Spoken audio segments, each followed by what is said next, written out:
कि इंग्लैंड जो थे अमेरिका पे उपनिवेश स्थापित किए थे। कुछ बच्चों यहाँ पे जानते भी होंगे अमेरिका के बारे में और कुछ बच्चे नहीं भी जानते होंगे। क्या आप कभी अमेरिका घूमने गए हैं? चलिए आज हम आपको अमेरिका घुमाएंगे और बिना फ्री टिकट के घुमाएंगे। चलिए तैयार हो जाइए अमेरिका घूमने के लिए। और हम आपको बता दें कि जब ब्रिटिश शासन ने जब अमेरिका पर उपनिवेश स्थापित किया था तब वह जो थे अमेरिका का आर्थिक शोषण, सामाजिक शोषण, विभिन्न प्रकार का शोषण करते थे। ये तो पहले आपके क्लास में हम पहले से पढ़ा चुके हैं, लेकिन आज फिर भी बता दे रहे हैं। करते थे और इससे क्षुब्ध होकर या इससे तंग होकर अमेरिकी उपनिवेशवासी संघर्ष के लिए तैयार हो गए और संघर्ष करने लगे। इसका प्रारंभ आपको फिलाडेल्फिया का प्रथम सम्मेलन से हुआ था। किससे? फिलाडेल्फिया का प्रथम सम्मेलन से। वायर पीछे खींच लीजिए, दूरी दूरी बनाइए ना वायर का।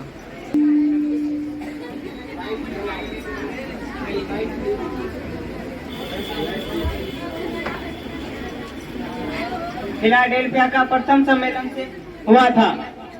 हम आप सबको बता दें, इसमें से कुछ बच्चों को पता भी होगी और नहीं भी पता होगी फिलाडेल्फिया की है क्या। फिलाडेल्फिया जो है एक शहर का नाम है जहाँ पे यह सम्मेलन हुआ था। और यह सम्मेलन जो था 5 सितंबर 1774 ईस्वी में हुई थी।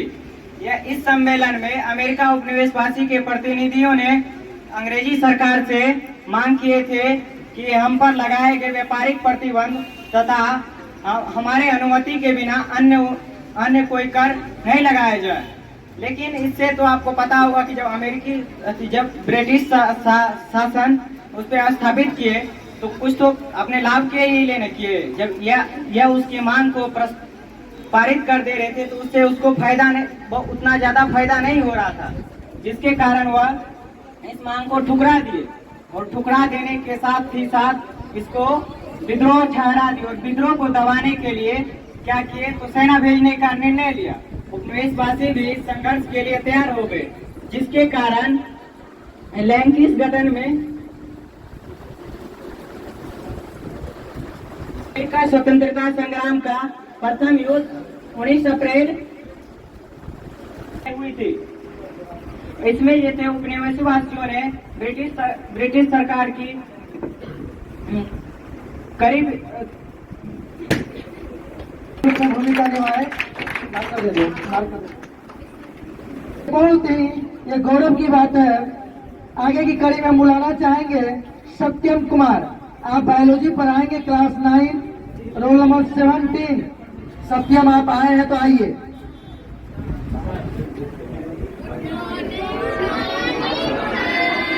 गुड मॉर्निंग बच्चों, बैठिए आप।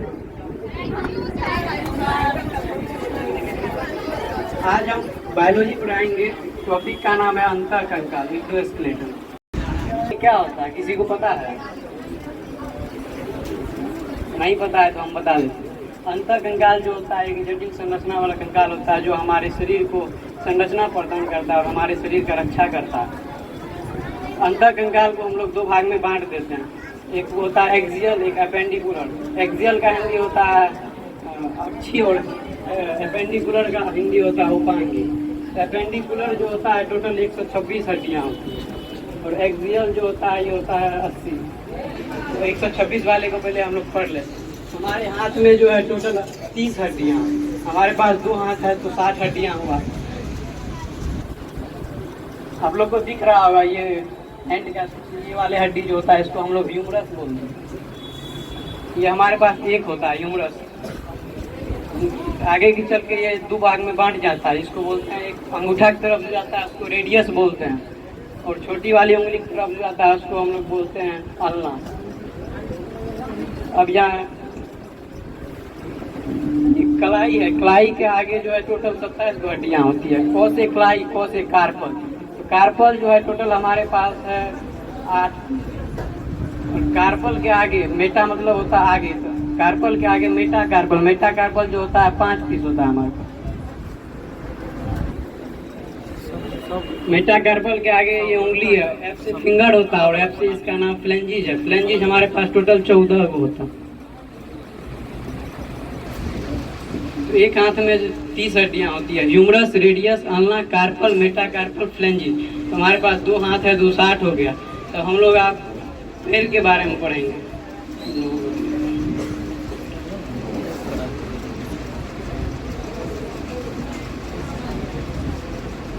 ये हड्डी जो इसको हम लोग बोलते हैं फीमर, इसके नीचे वाले बीच में एक गोलाकार होता है उसको बोलते हैं पटेला। पटेला के नीचे जो अंगूठा की तरफ जाता है उसको बोलते हैं टिबिया, और छोटी वाली उंगली की तरफ जाता है उसको फिबुला बोलते हैं। टिबिया को हम सबसे चमकीला हड्डी भी बोलते हैं। टिबिया हमारे पास एक होता है, फीमर भी एक होता है, फिबुला भी एक होता है। अब हाथ में था कलाई और कार्पल, तो पैर में आ जाएगा टार्सल, और पैर के अगले वाले भाग ये जो है इसको बोलते हैं हम लोग मेटाटार्सल। टार्सल हो गया 7, मेटाटार्सल हो गया 5 और फ्लेंजिस 14।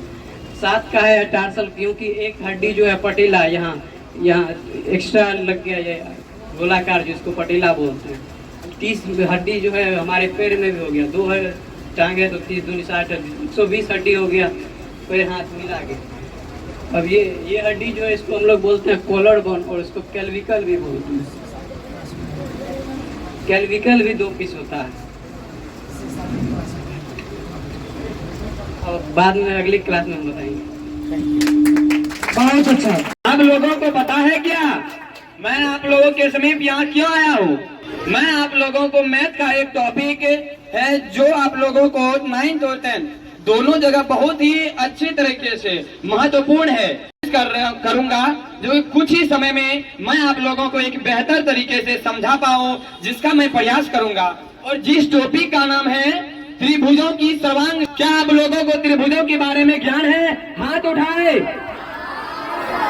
तो ठीक है, मुझे पता है आप लोग त्रिभुज के बारे में जानते होंगे, क्योंकि त्रिभुज को आप बहुत ही 7th 6 से ही पढ़ते आ रहे होंगे। इसमें फिर भी मैं आप लोगों को बता दूं कि त्रिभुज होती क्या है। तो त्रिभुज होती है 3 भुजाओं से घिरी बंद आकृति को त्रिभुज कहते हैं। फिर भी आप लोग त्रिभुज को समझते हैं। इसमें महत्वपूर्ण बात है त्रिभुजों की सर्वांग क्षमता जो है, सर्वांग क्षमता को समझना कि सर्वांग क्षमता होता क्या है, सर्वांग क्षमता कैसे होता है, कोई भी त्रिभुज सर्वांग क्षमता कैसे कही जाती है। तो सबसे पहले मैं आप लोगों को बता दूं कि सर्वांग होने के लिए कम से कम 2 आकृति की आवश्यकता होती है। तो आप लोग बताएं सर्वांग क्षमता होने के लिए, किसी भी त्रिभुज के सर्वांग होने के लिए कितने आकृति की आवश्यकता होती है? तो मैं आप लोगों को सर्वांग क्षमता समझाऊंगा। देखिए, जब आप सर्वांग को लिखते हो ना, तो सर्वांग के शब्द से ही आप लोगों को पता चल जाएगा कि सर्वांग क्षमता होता क्या है। जब आप सर्वांग क्षमता का विच्छेद करेंगे तो आपको पता चलेगा कि सर्वांग क्षमता 3 शब्दों से मिलकर बना है, सर्व, अंग और सम, जिसमें सर्व का अर्थ होता है सभी। मेरी आवाज पीछे तक जा रही है? सर्व का अर्थ होता है सभी, अंग का अंग या भाग भी आप दे सकते हो, और सम मतलब होता है बराबर, अर्थात जिससे सर्वांग क्षमता को परिभाषित किया जा सकता है। मैंने आप लोगों को पहले बता दिया कि किसी भी को सर्वांग होने के लिए कम से कम 2 आकृति की आवश्यकता होती है। तो इसके आधार पर सर्वांग क्षमता को परिभाषित किया जाता है। जब 2 आकृति की सभी भुजाएं संगत कोण, अर्थात वो दिखने में एक जैसा चित्र लगे, तब ही वह सर्वांग हो सकता है, अर्थात यहाँ से हो सकता है। जब 2 त्रिभुज की सभी अंग सभी भाग बराबर हो तो ये सर्वांग कहलाते हैं। तो देखिए, मैंने आप लोगों को सर्वांग समझा दिया। तो इसमें मैंने बोला कि सर्वांग होने के लिए कम से कम 2 आकृति की आवश्यकता होती है। और मैंने आप लोगों को बोला इसमें एक साधारण सा शर्त आता है। जिस तरह मनुष्य को मनुष्य होने के लिए आप लोगों को पता होगा कि कुछ लक्षणों की आवश्यकता होती है, उसी प्रकार इस सर्वांग क्षमता को सर्वांग होने के लिए कुछ शर्तों की आवश्यकता होती है। देखिए, इसका एक साधारण सा शर्त है, सरल, सटीक, आसान और सरल शब्दों में, कि जब 2 आकृति दी हुई होगी, मान ले यहाँ त्रिभुज है और एक चतुर्भुज है, ठीक है, और यदि 2 आकृति दी होगी और यदि वो आकृति देखने में एक जैसा लगे, देखिए आप यहाँ एक त्रिभुज है, एक चतुर्भुज है, क्या एक जैसा लग रहा है? तो ये कदापि सर्वांग नहीं होगा। और इसका जब शर्त आरंभ होता है तो इसका प्रथम शर्त कहता है कि आकृति में जो है की संख्या बराबर होनी चाहिए, भुजाओं की संख्या बराबर होनी चाहिए। अर्थात यदि एक आकृति त्रिभुज है तो दूसरी आकृति भी त्रिभुज होनी चाहिए। मैं इसके शर्तों को लिखते जाता हूं। क्या कहता है पहला शर्त? भुजाओं की संख्या समान होनी चाहिए।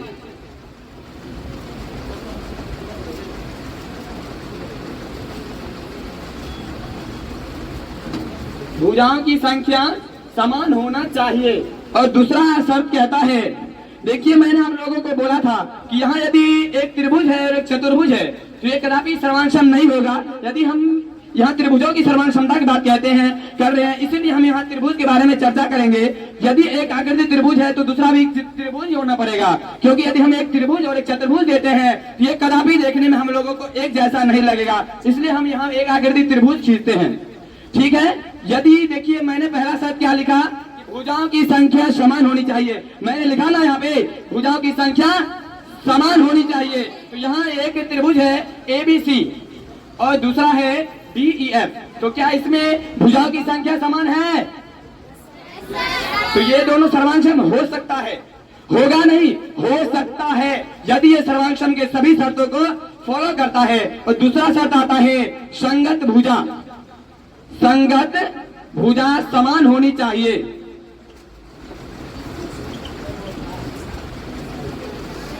मैं इसके दोनों शर्तों को लिख देता हूं जो कि आपको समझने में आसान हो।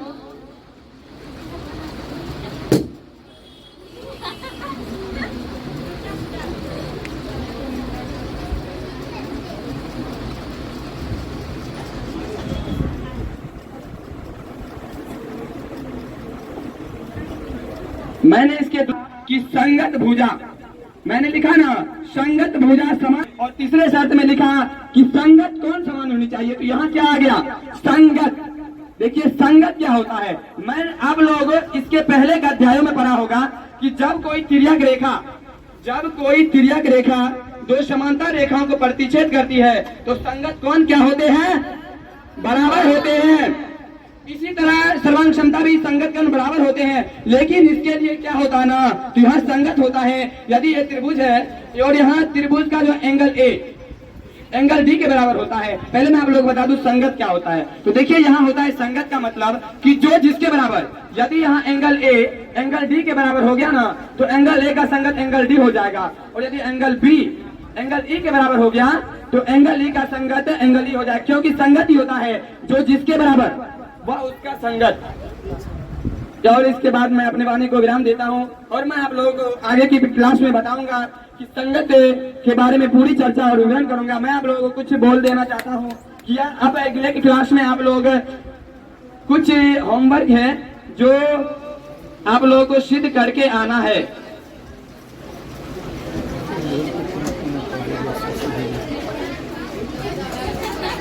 आप लोगों को इसका नामकरण करके नहीं, इसका नामकरण नहीं, इसके बारे में इसका नामकरण कैसे होता है अपने बुक से पढ़ के आना है, जिससे आपको समझने में कठिनाइयां नहीं होगी। इसी के साथ मैं आप लोगों का इतना समय नहीं लूंगा और मैं अपने अगले सहपाठियों को अपना प्रभावशाली जो अपने उसके अंदर जो एक स्वरूप छिपा हुआ है, अपने कलाकारों को, अपने अंदर के जिज्ञासाओं को आप लोगों के सामने प्रकट करें। तो इसी के साथ मैं आप लोगों से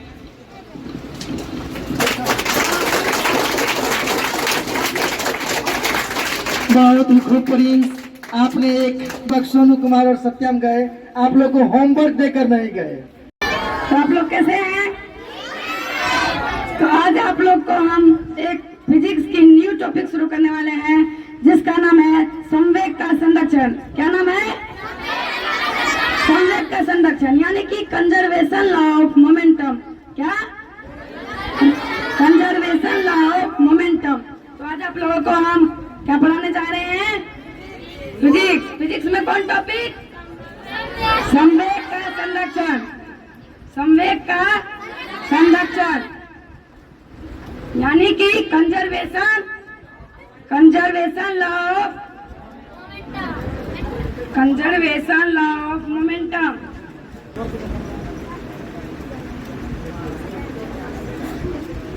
सबसे पहले तो हम संवेग को समझेंगे। ये संवेग होता क्या है? तो संवेग कहते हैं हम, संवेग द्रव्यमान फल को संवेग कहते हैं। तो आप लोग द्रव्यमान समझते हैं? तो द्रव्यमान आप लोग को समझाते हैं। देखिए जैसे मेरे हाथ में ये मार्कर है और मार्कर का भार जितना है ना वही इसका द्रव्यमान कहलाएगा, वही इसका क्या कहलाएगा? द्रव्यमान। अब वेग क्या होता है? तो आप लोग गाड़ी देखे हैं? तो गाड़ी में जो मीटर शो करता है, जो कोई बोलता है हम 40 के स्पीड से है, 50 के स्पीड से है, वही उसका वेग होता है। क्या होता है? तो द्रव्यमान और वेग के गुणनफल को हम संवेग कहते हैं। क्या कहते हैं?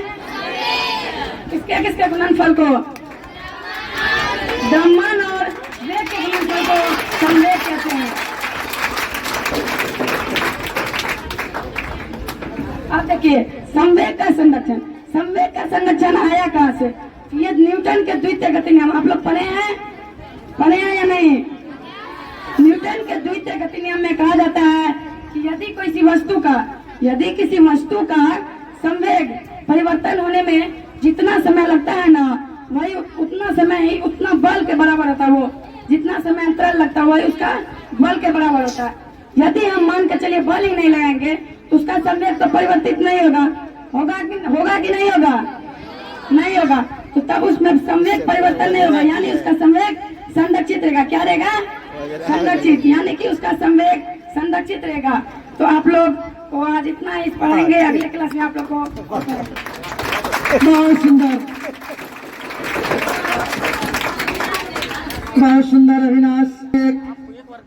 फिजिक्स की जो एक रुतबा होती है टीचरों की, आपने उसी भूमिका में अपने अंदाज में संवेग को समझाया। शायद हमें ये उम्मीद मैं रख सकता हूँ बच्चों से कि आप फिजिक्स की और टॉपिक भूल जाएंगे, संवेग को नहीं भूलेंगे।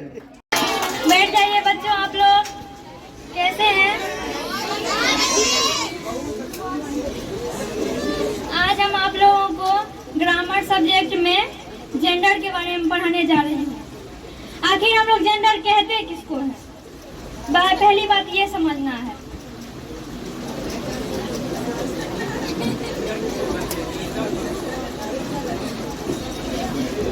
जेंडर का हिंदी होता है लिंग। क्या होता है? लिंग कहते हैं किसी भी संज्ञा के पुरुष या स्त्री जाति का बोध कराता है, उसी को हम लोग लिंग कहते हैं। जैसे हम लोग कह देंगे फादर, इससे हम पुरुष जाति का बोध हो गया। किस जाति का बोध हो गया?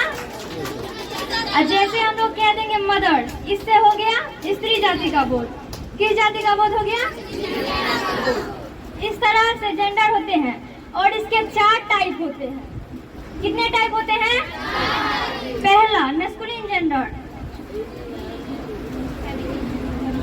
मैस्कुलिन जेंडर होते हैं ये, इसमें सिर्फ ये पुरुष जाति का ही बोध कराता है। जैसे मैंने आप लोगों को पहले भी बताया था, फादर कहेंगे तो पुल्लिंग जाति का बोध हुआ, सन कहेंगे फिर भी पुल्लिंग जाति का बोध हुआ, ब्रदर कह देंगे फिर भी पुल्लिंग जाति का बोध हो गया।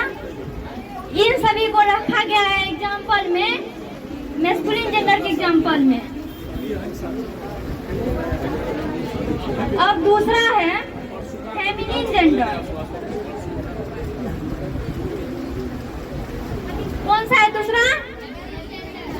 आप लोगों को पहले भी बताए हम, इस फेमिनिन जेंडर में स्त्री जाति का बोध होता है। किसका बोध होता है? जैसे मदर कह दिए, इसमें स्त्री जाति का बोध हो गया। डॉटर कह दिए, फिर भी स्त्री जाति का बोध हुआ। इसी को रखा गया है फेमिनिन जेंडर में। अब हम लोग का तीसरा है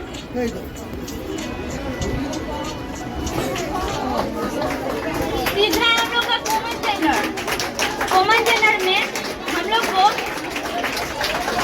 कॉमन जेंडर जब हम लोग कहते हैं, हमको इसमें ये पता नहीं होता है कि जेंट्स है या लेडीज है।